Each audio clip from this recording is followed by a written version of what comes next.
Here we have a question 5 that is based on grade 11 physics, Newton's law of universal gravitation.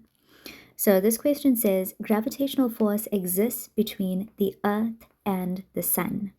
5.1, state Newton's law of universal gravitation in words. So most of these questions based on the section in past papers often ask for the definition of this law. So it's really important that you guys learn this. So here is the definition. It states that every body in the universe attracts every other body with a force that is directly proportional to the product of their masses and inversely proportional to the square of the distance between them. Now, I know that there are some definitions where instead of saying every body, they say every particle. So it would say every particle in the universe attracts every other particle, and the rest of the definition would be the same. So that is perfectly fine as well. And yes, you have to state the entire definition to get the 2 marks. Now let's go up to 5.2. It says the mass of the sun is 330,000 times greater than that of the Earth. And the distance between the centers of the sun and the Earth is 1.38 times 10 to the power 9 meters. Calculate the gravitational force that the sun exerts on the Earth. Now, when it comes to questions like this, it makes it a lot easier for you to do your calculation if you have a picture. So if you're able to visualize this, if you have a diagram given, it's a lot easier to understand what's going on. And I would suggest that if you don't have a diagram provided to you, it helps if you can draw one. So something quick and easy that's going to allow you to understand how to answer this. So here is my depiction of the situation. We've got the sun, we've got the Earth. They are exerting forces of attraction on each other, and we are given the distance between their centers as 1.38 times 10 to the power 9 meters. At the same time, we need to understand what the masses of the sun and the Earth is. Now, I need you guys to know that if you read the information given to you in the question and you realize that there is no values for the Earth being provided, please take note that these values will be provided to you at the back of your exam paper on your formula sheet. So I have provided the table 1 that gives you the information for the Earth. If you look at it here, there is the mass of the Earth. It's 5.98 times 10 to the power 24. So I just want to fill that in on my diagram.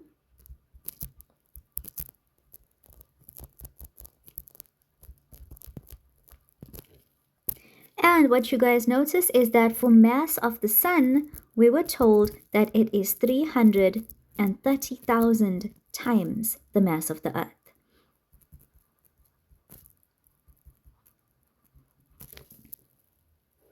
So this is all the information that we need. Now, going back to the question, we were asked to calculate the gravitational force that the sun exerts on the Earth. So it's important for you to choose the correct formula. For gravitational force, it is F is equal to G m1 m2 over r squared. And if ever you forget the value of G, you can always go back up to your formula sheet, and here we have it. G is 6.67 times 10 to the power negative 11.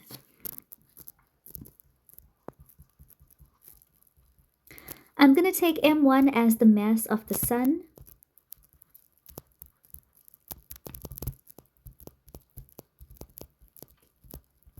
And M2 will be the mass of the Earth.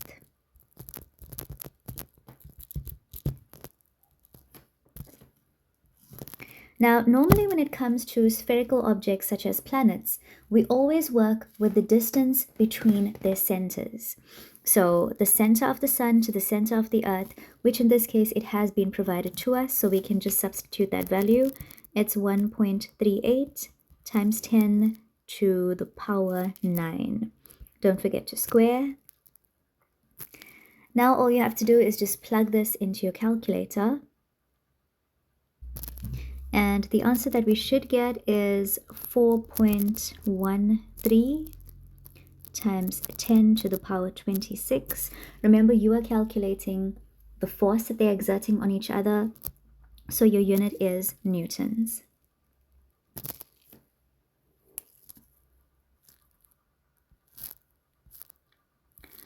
Now, 5.3 says, how will the gravitational force that the Earth exerts on the Sun compare to the answer in 5.2?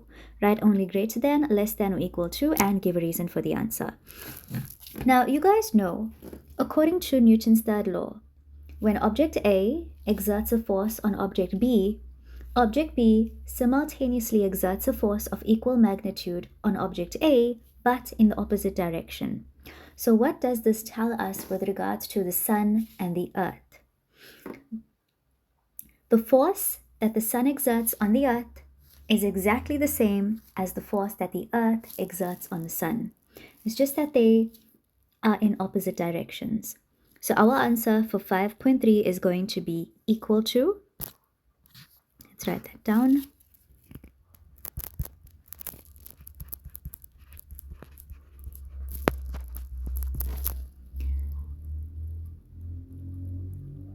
and we need a small explanation to say why this is equal to each other, so we can say that Newton's third law is obeyed.